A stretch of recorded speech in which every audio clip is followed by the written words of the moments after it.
Inflation is raging at a 30-year high. The price of gas, groceries, and everyday goods continues to climb in West Virginia and around the country. Meanwhile, President Biden and Democrats in Congress are laser focused on how to spend more of your hard-earned money. They refuse to directly address the most pressing issues the nation is currently facing. Earlier this month, I stuck to my conservative principles and voted against President Biden and Speaker Pelosi's $1.2 trillion non-infrastructure bill. The price tag far exceeds anything reasonable and further adds to our country's ballooning debt. The Congressional Budget Office estimates that this bill would add an additional $256 billion to federal deficits over the next decade.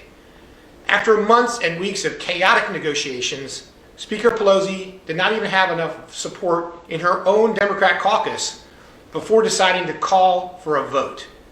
This non-infrastructure bill package would not have passed without the support of 13 Republicans in the House of Representatives who have now paved the way for Democrats to pass President Biden's socialist Build Back Better plan.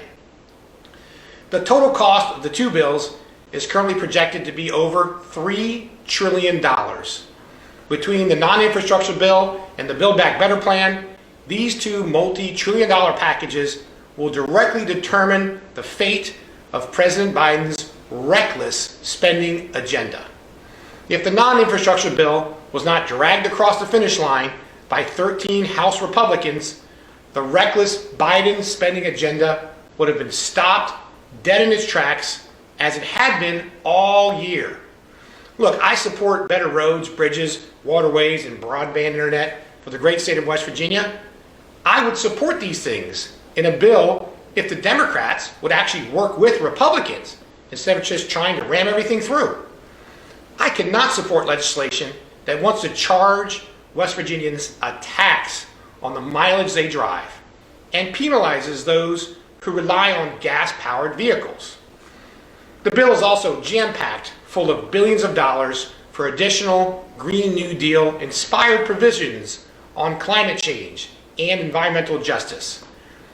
I'm a conservative, and I will not support trillions more in wasteful spending from President Biden and Democrats in Congress who push an extreme liberal agenda. I will not vote to sacrifice our children's future and their children's future. I will continue to fight against attempts to move this country in the direction of socialism, and I'm honored to fight for you in Congress.